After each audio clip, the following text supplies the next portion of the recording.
more precisely from the 5th of July. Hey! Hello! Welcome to my YouTube channel. I hope you're all doing really, really well wherever you are in the world. Here in the UK, we started to get warmer. The sun is out. I feel the summer is finally here. And that brought back some memories from a very particular summer, more precisely in 1986. And no, I'm not going to talk about the weather, if it was good or bad, because I can't really remember that. But I do remember it was the summer of music for me. Well, every season was actually the season of music for me back then, and still is, to be honest. But no, this is about a specific music memory for me, more precisely the 5th of July 1986.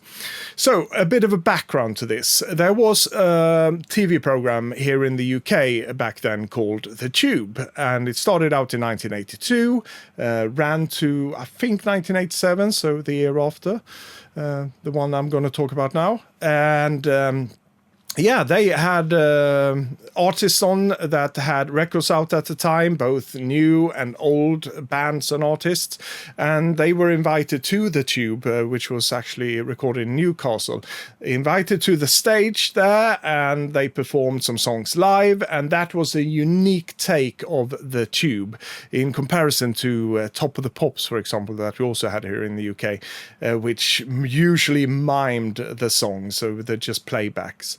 But on The Tube, it was just live performances and some quirky interviews as well. We never seen anything like it at the time. They had a slew of hosts, but I think the mainstay was Jools Holland and Paula Yates.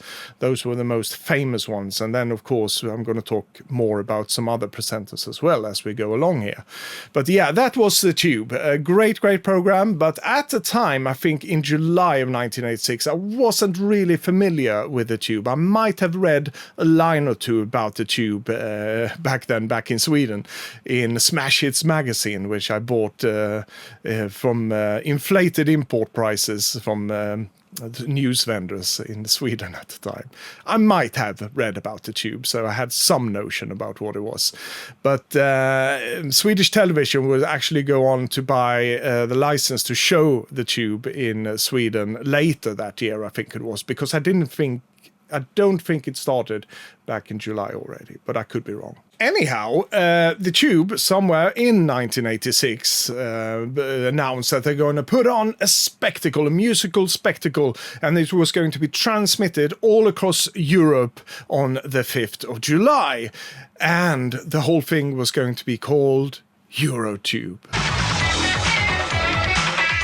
So I was psyched, of course, and so was a friend of mine called Björn, and we decided that I was going to have a sleepover at his house. So we prepared ourselves, we bought the snacks, we had what we call in Sweden läsk, soda pops in the US, fizzy drinks here in the UK. So we had it all. We were preparing for an all-nighter, because this was announced to kick off Central European time at 9:30 in the evening, and would go on until 2:30 in the middle of the night. And you know, at the time, I haven't even turned 15, but of course I stayed up late before, but I felt, and now thinking back on it, it felt really exceptionally late. It was like huge event, and we were allowed to stay up late. And yeah, it was a Saturday anyhow, so it didn't really matter. But yeah, we were super psyched for this. So we placed ourselves in front of the television, and the whole thing kicked off. Good evening, everybody. Welcome to the EuroTube. They shouldn't give out so much free drink. I think it's very impressive, these strange things that are moving around here. Pardon me. Smith is one of the most popular names in... Is this it? This is my big moment. And this was amazing stuff, even mind-blowing to us back in 1986. And apparently it still affects me today, more physically as well, because from one clip to another, my hair actually got a bit shorter. Yeah, but I think what really blew us away at the time was the way it was presented, because, like I said, we weren't really used to seeing the Tube at this point in time. Of course, we had the odd quirky presenters on Swedish television as well, but they usually just presented some music videos, and this was live, and it seemed so loose and chaotic, and we loved it. And as I said in the beginning, the mainstay of the presenters for the Tube, the normal programs, was of course Paula Yates, which I loved. I loved her style, the way she looked. She was a quintessential new wave girl, together of course with Muriel Gray as well, or Muriel Gray. I'm so sorry about that pronunciation, but I love their styles with that bleached blonde hair and all of that. And then we had of course Jools Holland as well, and on this particular program of called EuroTube, we also had Stephen Fry there being one of the presenters, and he did translate some of the things that Jools Holland said from time to time to other languages as well. And we also had Red Ronnie from an Italian TV show called Bebop Lula. I wasn't really familiar with that one at the time, and I'm still not really. It does ring a bell, of course. Another presenter they had on this EuroTube, something I can't remember actually seeing back on the 5th of July 1986, was Dieter Meier, the guy from Yellow, the singer with a really deep voice. And yeah, so there was so much going on. And like I said, it was chaotic and it was just wonderful. We had people in some outdoor area of this Newcastle studio, I assume, playing tunes on a tractor or other metal stuff.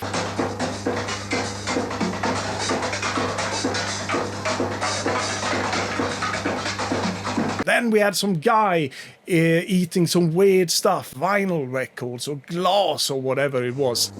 Oh, that must be a new record. It was just wonderful, all of it. And I think the main stage for this one inside the studio was a 1950s inspired set that they had some of the artists perform on. And also what I assumed was the normal stages from the Tube, which was a bit more metallic with very high ceiling with some metal pipes running around it and so forth and so on. Yeah, so it was just really eye-opening to us, and we took it all in and we loved it. So now, on with the spectacular that was EuroTube. And I actually managed also a year or two ago to get my hands on a complete schedule for this EuroTube. So I will go through that one, try not to be too lengthy. I will only stop on the ones that I think are worth mentioning, something extra about, something that really grabbed me back in the day. So let's continue this journey. The Pet Shop Boys was live in the studio, and I vividly remember this one because, of course, I already heard West End Girls, and they were performing West End Girls live in the studio, and it all kicked off with that intro to the video for West End Girls, and then they sang live, and it was just wonderful, wonderful. And they're gonna come back a bit later on, because now it was time for Zodiac and Zodiac Mind Warp, I think they were called, yeah. Zodiac Mind Warp and the Mind Reaction, it says here. And the only thing I can really relate to when it comes to Zodiac Mind Warp was that Björn, the friend that I was staying with this night, had a Spirit in the Sky on a 12-inch, but not at this time, I don't think, because I think he bought it a bit later that year or something like that. Did I confuse those in the beginning? Did I talked about Zodiac Mind Warp, but wasn't it Doctor and the Medics who did Spirit in the Sky? And then they went over to Fergal Sharkey, and he did an event at Wembley Stadium earlier that day. So this was also another thing. Most of the performances was, of course, in the Tube studio in Newcastle, but they also had an event at the Wembley Stadium earlier that day. So we're going to see glimpses from that. And the first one is from Fergal Sharkey. So it says here he was interviewed at Wembley Stadium, and then we also saw a glimpse of Rod Stewart performing there as well, with a live version of Dock of the Bay, it says here.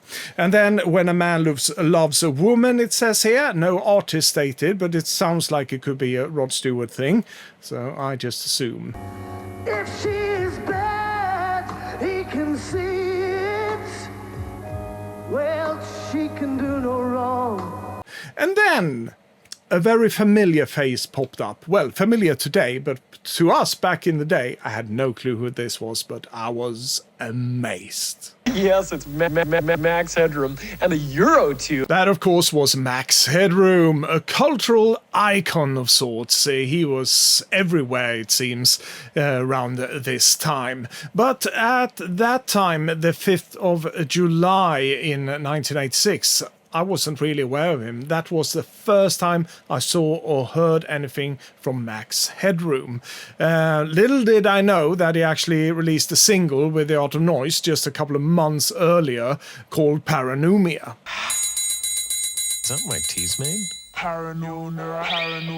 And that single I did pick up that year, but that was after the fact, after I saw him on the Eurotube, I'm sure. But yeah, he was big. I think he already had his own show on Channel 4 at this time, and he went on to do commercials in following years, and he did some imprints on the US market as well, probably with commercials, or his own TV show. I can't really remember, but yeah, he was everywhere, it seems. And you know, all computer generated. Well, he really wasn't. We didn't know that, so we were like, wow, how did they do that? It must have taken millions of computers to do that programming. Everything's computer. You guessed it. Ha! And then we had Arcadia. Yes, this was the group that consisted of some members from Duran Duran, because at the time they had split up, basically. So some members went to form Arcadia, others went to form the Power Station. I was more a fan of Arcadia at the time, and at the time when the Eurotube was on, I only had Election Day as a single, and I haven't bought the album yet, but there was something that they were going to show here that made me actually tip over and save up and buy the album, and this was it. Vengo de la tierra del fuego. Ten cuidado cuando llamas mi nombre. Yeah, so they showed us a promo clip from Arcadia's The Flame, and I loved Election Day, but The Flame, ooh, that was a whole other thing. That was, at that point, my favorite single, or even track from Arcadia. And I think I more or less made up my mind at that point, like I said, to actually go out and eventually buy the album. So I didn't buy the album from Arcadia until that year in 1986, and it was released in 1985, so quite a gap. And this was a really late single as well for Arcadia, The Flame, but oh, wow. What a single. What a single, The Flame. I still love that one so much. Then it was time for that gentleman who consumed a vinyl record earlier on. Yeah, so it says here, Monsieur Monstu. Sorry about the pronunciation, but I think it's Monstu in French. He talks about all the things he eats, weird things. And I think this is the same Monstu that actually consumed the whole Cessna plane eventually in later years. But I could be wrong, but I think it's the same one. Yeah. So, but I couldn't find the clip here where he was interviewed, but you can go and look him up on YouTube somewhere. He ate a whole plane. It took him several years, but still. And of course we love this. Being 14 years old and seeing someone eating weird stuff, that's perfect. Then, next out on this schedule here, it says it was time for ID Fashion magazine article. You wouldn't say article about the segment coming up on a TV show, but it does say article here. And I understand they talked about something in ID magazine of the time. It was a highly popular magazine, of course, a trend-setting magazine. pun intended. And yeah, but neither me or Björn had a clue what ID Magazine was at the time. We were probably zoning out, talking about what we just heard about the new Arcadia single, or what that man just talked about, and certainly what he ate as well. That was probably really awesome for us. So yeah. But then they moved on. We had a glimpse of Wham in China, and that is taken from Wham in China. That was that movie that was originally directed by Lindsay Anderson, if I'm not mistaken. And he was he kicked off, or he just left the project because he didn't get what he wanted? It doesn't matter. We got Everything She Wants live from China. And yeah, we were probably really psyched at the time because Wham, they were big at the time. So yeah. Then we moved on to the Smiths. Well, we have a handful of Smiths here, performing some of the numbers from their recent lovely LP, The Queen Is Dead. Ladies and gentlemen, some of the Deacon Smiths. May Digger Schmidt.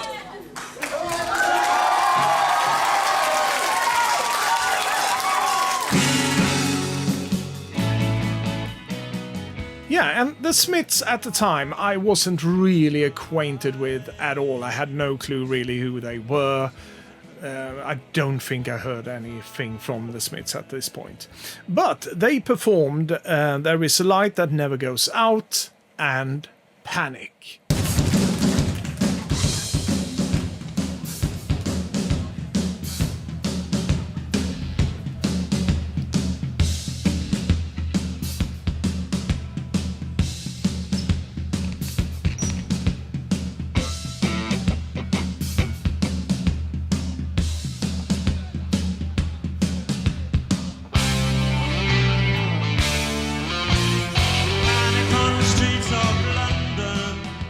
And that song, Panic, really put a mark on me. I loved it. It was a perfect pop song, had a chorus that you can chant along with, and as you saw in this clip, they had this little boy in a school uniform chanting along with Morrissey, hang the DJ, hang the DJ. It's just brilliant, isn't it? So this was the only time in the 80s that I actually picked up a single by the Smiths. This was also the time, of course, I discovered them of sorts. Because the year after, on my first trip to London, I picked up this single, Panic. But then it would take years and years, way into the 90s, before I actually discovered the greatness of Morrissey and the Smiths. So, yeah. But it was a memorable performance for me just because of the single Panic. And I also think this was a premiere for Panic because it was a single-only release. It wasn't included on the album The Queen Is Dead. So I would think this would be the first time people ever heard this one. And I don't think that the video was out yet. The Jarman-directed video that the record company then tweaked with and put in some live footage and so forth and so on. Yeah, but yeah, that's another story. Thank you.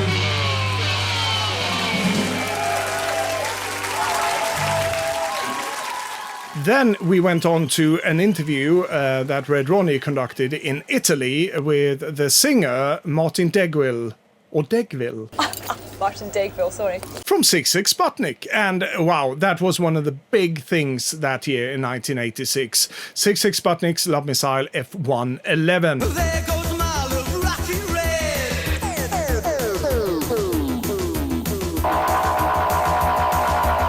And unfortunately, this was only an interview with the singer, so no music that I could remember.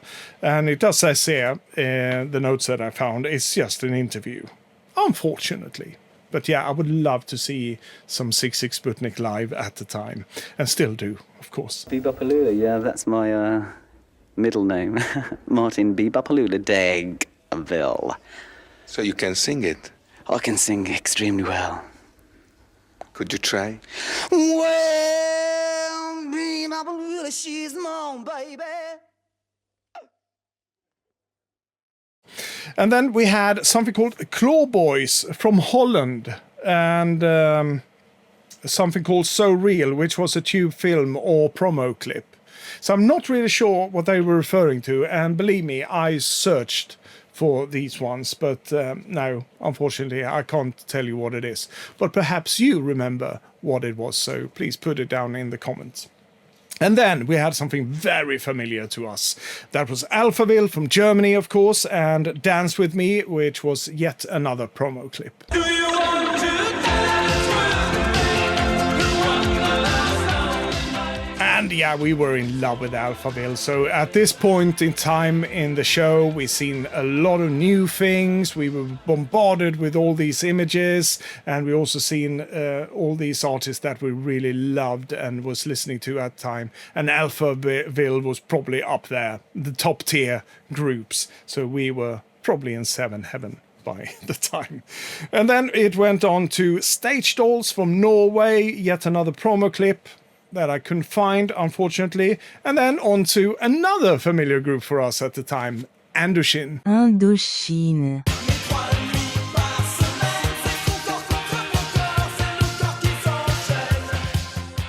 The excellent French pop group Indochine.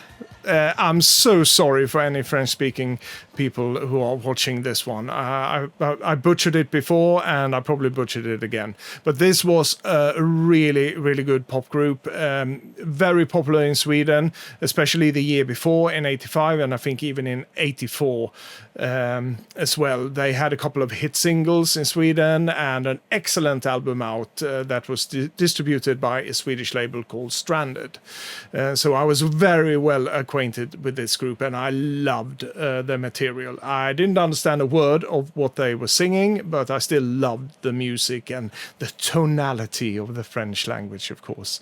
Yeah, so a real high point. But Eurotube moved on and reached even newer heights. This next one they called Aha Report. And that was so much easier for me to pronounce. Aha, the Norwegian group, of course. They showcased some live performances with them. Take On Me from Saturday Night Circus in Norway. I think it is in Norway. It's very weirdly laid out on this schedule, but I think that's the case. But the next segment that they showed from Aha was from the American Bandstand, and this one is something to behold. They have Gina from the Go-Go's on drums.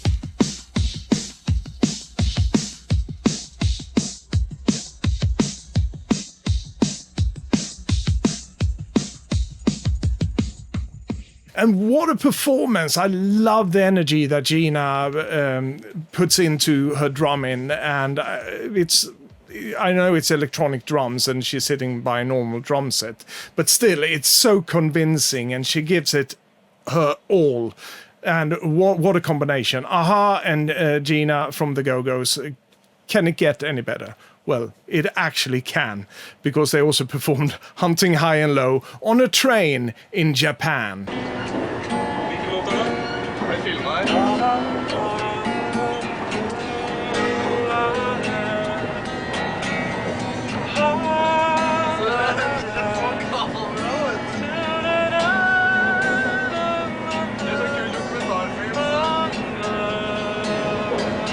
And then we got treated to more Arcadia, and this time around The Flame live on that 1950s set that I was talking about.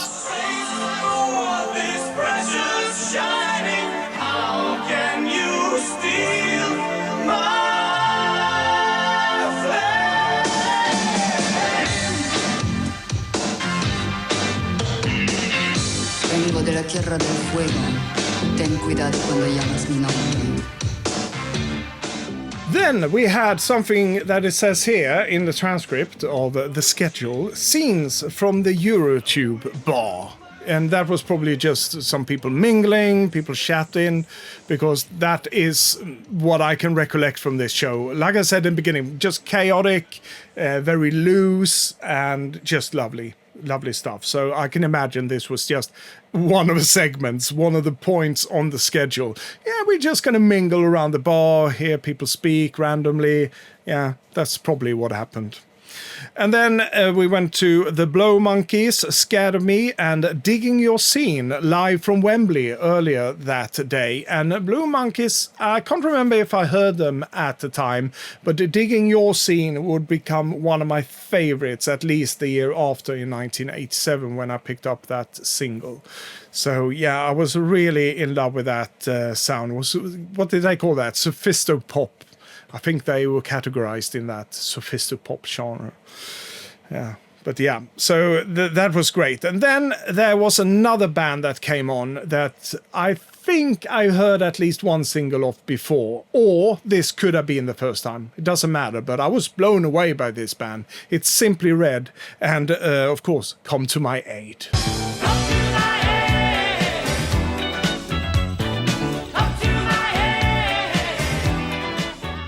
What a voice. Mick Hucknall, Simply Red, Come to My Aid. This was the promo clip that they showed on YouTube, if I didn't say so before. But there was more Simply Red to come a bit further ahead. So let's move to the next segment, which took us to Los Angeles, where Bob Geldof on stage at the Country Club in Los Angeles presented Eurythmics. Well, I was born an original sinner. I was born an original sin.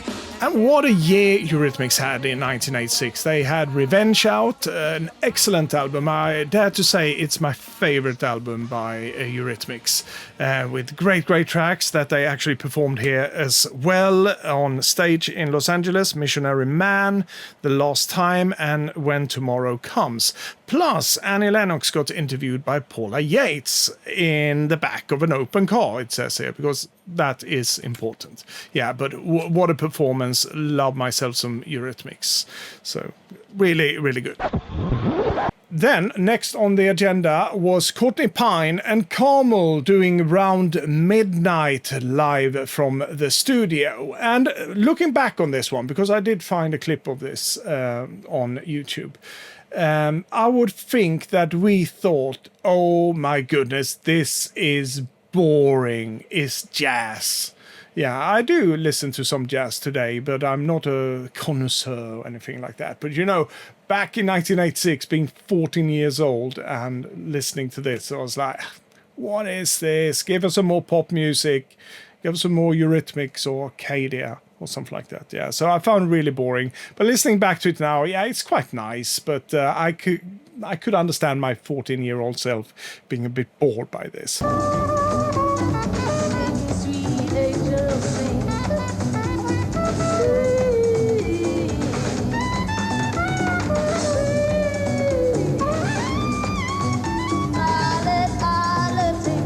The next bullet point on this schedule really got me a bit confused and excited as well.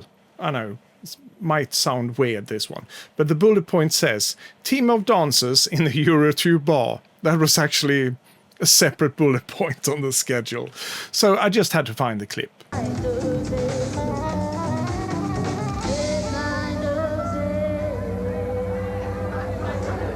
thank you very much. It's the small things that really amuses me.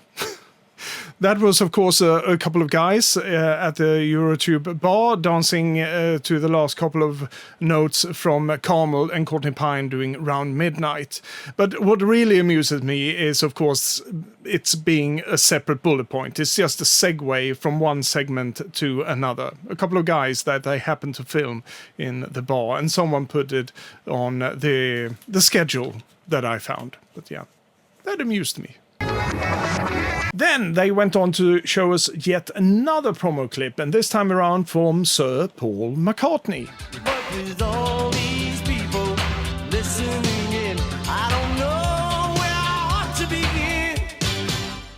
I can't say that I have any memories of Paul McCartney's single Press at the time. It was more in recent years, really, when I picked up on McCartney's solo career. I think back in the day, we do remember Paul McCartney from the previous year in Or was that in 1984, actually? So 2 years back, when he did No More Lonely Nights, from Give My Regards to Broad Street. So I think that's it, basically. And to us, yeah, Paul McCartney was known, of course. He was a Beatle and all of that. But I don't have any lasting memories. But I have to say, Press as a single, I really enjoy. It's got such a lovely melody, such a nice hook to it, and I even really, really like the album Press to Play, where it comes from. So today I appreciate so much more. Can't answer for my 14-year-old self, but I was probably like, whatever. Then we were flown all the way to Holland for a live show with Simply Red. Yes, I promised you more Simply Red earlier, and more Simply Red we got on this wonderful Saturday in 1986. So this was a Dutch TV show called Countdown, where the whole thing kicked off with the presenter. Well, I assume he was the presenter from this Dutch TV show, interviewing Mick Hucknall. And then they went on stage, the full band, and performed for us Redbox and Holding Back the Years.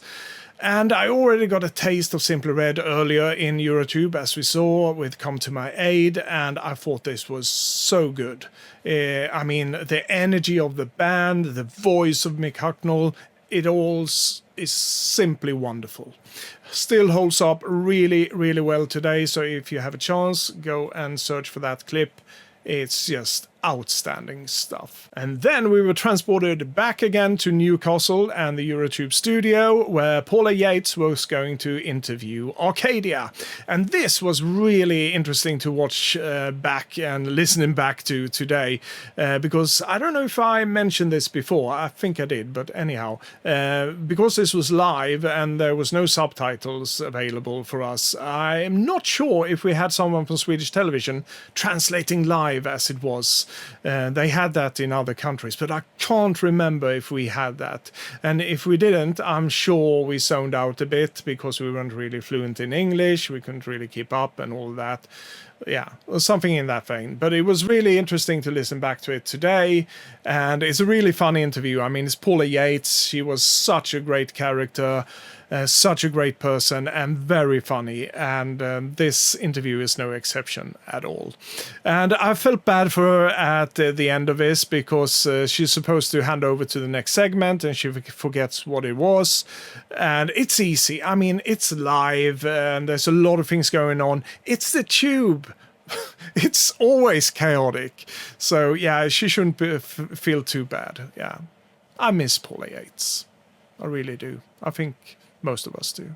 Anyhow, she was going to hand over to Five Star, a really popular band at the time, especially here in the UK, and they were going to perform in the Eurotube bar, if I'm not mistaken, the latest single, Find the Time. Right, now we go over to Jules. Oh, Five Star. Sorry. It's because I was sitting next to them. I just got very excited. Sorry. The Pearsons are real brothers and sisters, and they come from Romford, and they're aged 16 to 21. They're managed by their father, who used to play with Wilson Pickett, and this is their new single called Find the Time. Oh, poo.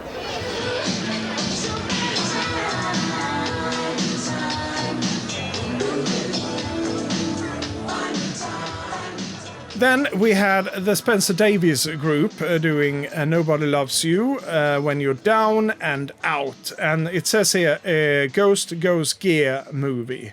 So I'm not sure, was this taken from a movie? I couldn't find this clip anywhere, but it does say within parentheses here, Ghost Goes Gear movie. Yeah, but that was the Spencer Davies group. Can't really remember that one. And then we had Traffic, Freedom Rider, and that was a concert clip, it says here.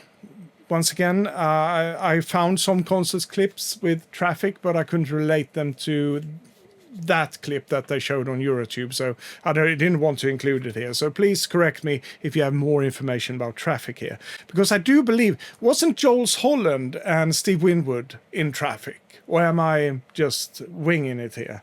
Because then, after this one, we have Steve Winwood, where we had a promo clip from Night Train and Valerie, and is interviewed by Jules Holland in the back of a car driving around London. And then we also had a performance of Gimme Some Lovin', and that was with Jules on piano. So am I just misremembering things here, or were they in the same band? I do think they were, but please correct me down in the comments if I'm wrong here. Then we had the Spencer Davies group, Keep On Running, from Beat Club, a West Germany TV show, I assume. There is a River with Jules on the piano once again, and Higher Love, a promo clip from them as well. And wasn't Higher Love Steve Winwood? I'm getting confused here because it says Spencer Davies and it just lists all of this. But yeah, I could be wrong once again. Can't really remember these clips from back in 1986. But then we have Neil Tennant from the Pet Shop Boys getting interviewed, or he chats to Muriel Gray, as it says here. But then they go on stage once again in the Eurotube studio and do Suburbia and Tonight Is Forever live on the 1950s set. And Suburbia sounds good to me, and I think Tonight Is Forever is the one and only time they did it live anywhere. And I think Neil Tennant talked about this in an interview long ago about his experience with the Eurotube, because they kicked the whole thing off, as you might remember of me musing around this in the beginning of his video. But then they had to wait a while, and he said he had a couple of pints of beers between that, and then they had to go on stage again, and he thought he sounded awful doing Tonight Is Forever. And I don't agree with him at all, but hey, who am I to argue with Neil Tennant? But he wasn't really pleased with that. But I think he does a decent live performance of Tonight Is Forever. Then there was a lengthy interview with Elton John done by Paula Yates down in Nice, where he was either recording something or lived. I don't know, or both. All I know that he had a hit with Nikita. Was that the same year or the year before? Can't remember, wasn't a big fan. My mother, though, was a big fan and still loved that song, so I'll leave it be. But yeah, Elton John wasn't really on our radars back in the day. It was something that our parents were listening to. So at this time, I think we either had fallen asleep or we were just zoning out. I don't know, but I can't remember seeing Elton John back in the day. So I blocked that memory properly. But what came up next, I haven't blocked from my memory. This is a very, very fond experience for me. First time ever hearing them. This is Big Audio Dynamite.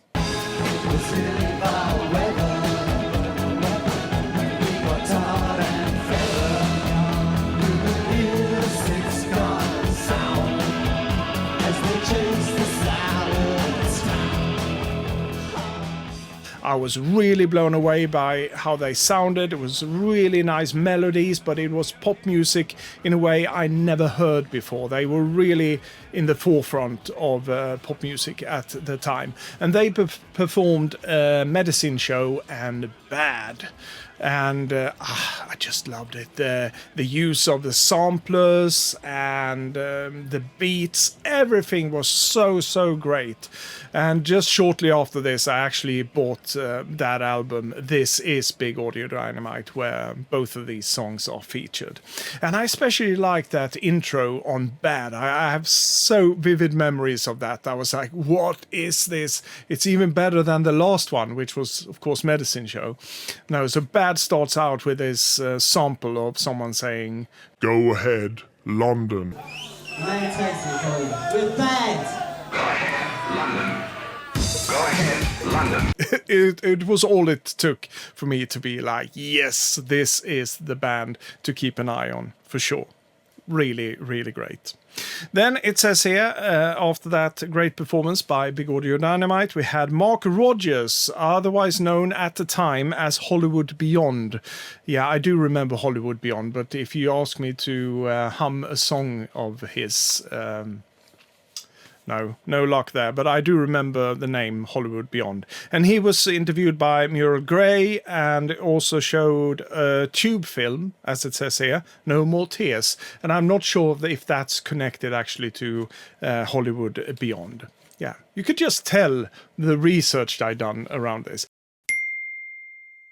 And then Nick Rhodes chat to Paula Yates. So yeah, a lot of interviews going on, a lot of chats. Some of them weren't really that deep, but that was part of the chaos of it all, of course. Then we had something that was also going through the show at between segments, and that was clips from the new Madonna movie with her then husband, Sean Penn, because I believe they were married at this time. Shanghai Surprise, the film was called, so we will get to see some clips from that movie as well. Next time I see you, I'll set you up with a nice tie. No, we still ready? Sean Penn. See, you have quite a following, Mr. Wazy. Madonna. You deceitful, jelly-spine, backstabbing bastard! Shanghai Surprise. Two missionaries and a glow-in-the-dark Thai salesman do not just stroll up to people and ask if they've seen 1,000 pounds of opium lying around. Good evening, Mr. Wazy. You could please get on with this, Mr. Wazy. We have a lot to do today. Still, to this day, I never seen Shanghai Surprise, but it's on my bucket list for sure. I want to see it. I've seen all the other Madonna films, so why not that one?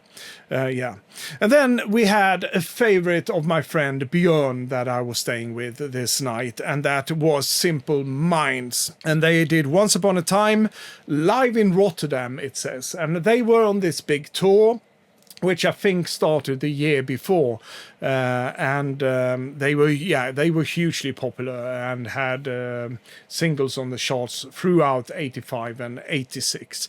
And so yeah, a really good performance actually, Once Upon a Time live in Rotterdam. I found a performance of this, but I'm not going to show you that one because I'm not sure it's from that particular show, the Eurotube that I'm talking about. But yeah, go look it up. They sound really good live, of course. A big, huge arena band at the time, Simple Minds. They transformed from that, really from that new wave act into arena act.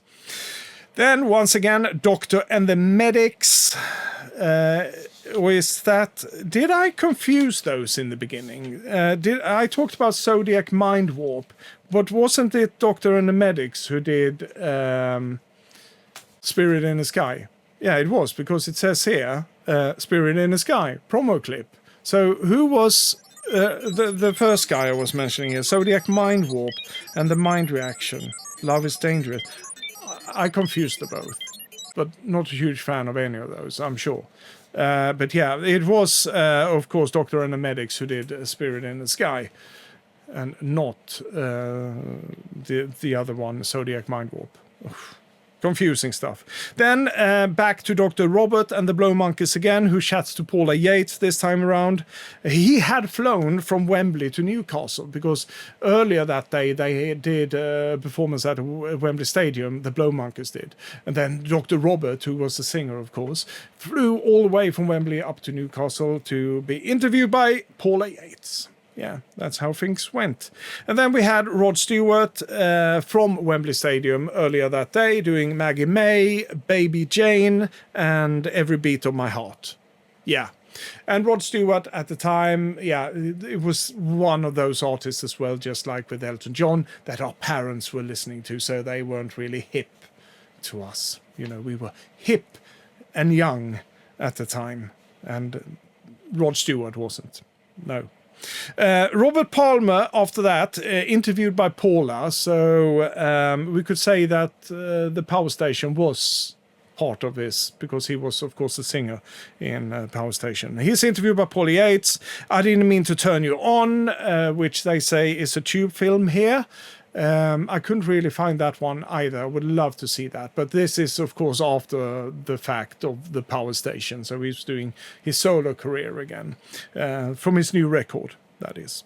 And then more Doctor and the Medics, that is, Burn live, it says here. Yeah.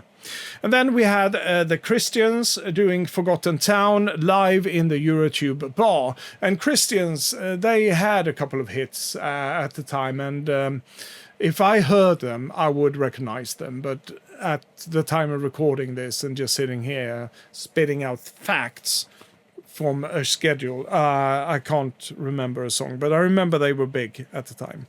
And then Brian May, and I assume this is Brian May of Queen fame, were interviewed on Countdown in Holland, and Friends Will Be Friends were shown as a promo clip from that one.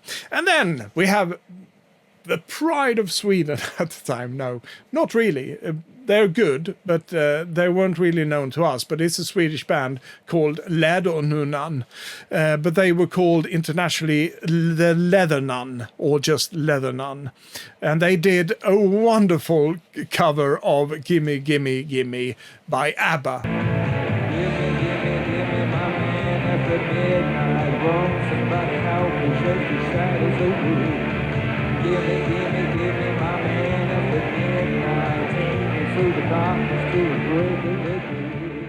I don't remember that. I should have remembered this one because we were familiar with ABBA at the time. That was another band that our parents were listening to at the time. But an exception to the rule, because we did like quite a lot of the ABBA songs from the 70s at the time. And I can't remember us really reacting to this performance at the time. I have no memory at all of this Leather Nun performance, but apparently they were there, and I do appreciate it today. They do a fantastic rendition of the ABBA song Gimme, Gimme, Gimme.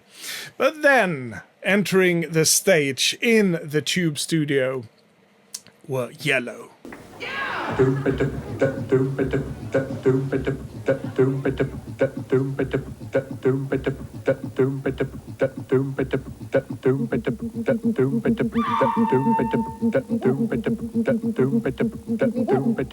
That was Yellow performing the new single at the time, Gold Rush.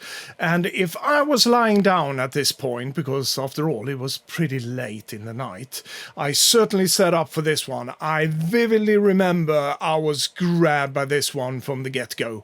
Just with that, what seemed to be an endless intro with a boom-ba-dup-ba-dup-boom. It's just amazing. I never heard anything like it. And as a pop song as well, it's a bit weird in the structure, but that's just the way Yellow does music, right? But I wasn't really aware at the time. I think I might have heard Oh Yeah with Yellow, but you can't really compare Oh Yeah with Gold Rush. Yeah, no, was absolutely enchanting for me. And this probably was the peak of it all. I know I said Big Audio Dynamite was my other epiphany, as I called it, with a pop rock sample-based music which just blew me away. But this one, it went even further than that, to be honest. Yeah, from this point on I was really hooked on Yellow for sure. So yeah, this was the beginning. My love affair with Yellow, it started right there on, well, it was the 6th of July at this point, 1986. This is your show and it's all and it's a wonder. You stay, I give it to you. Give it to you.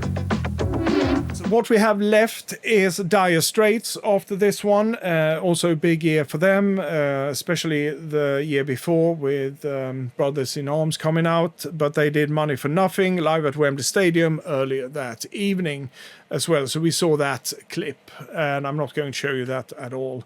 And then the whole thing rounded off with Doctor and the Medics once again with Spirit in the Sky again. I think it was a promo clip we saw before, but now they're on stage with Gary Glitter. Yeah, I know at the time people didn't know about Gary Glitter, his true nature, but yeah. Doesn't sit well today. they rounded off the whole thing with this, and then they did the Mole Catcher live as well and roll credits. But yeah, that was EuroTube really, and I might have missed something, but to my recollection, this is the whole agenda of EuroTube. So, and yeah, with so much happening, and we were bombarded with all these visuals and audio visuals, I want to say, throughout the night, and we kept talking about this for days and weeks following this EuroTube. It was a big thing for us, and that's why I want to bring it up. It's part of my musical journey, really, and that's what my channel really is about. I started it out for me, trying to remember where it all started, and then from there we'll take it in pieces, and hopefully in the end of it I will have a complete puzzle of my musical journey. And I'm so glad that you're on this journey with me, all of my subscribers, all of my viewers, all of you who take the time of watching my videos. And I always promised they would not be that long, but this one probably turned out to be even longer than I imagined in the beginning. So I do apologize for that, but I'm really thankful that you stuck with me on this EuroTube journey.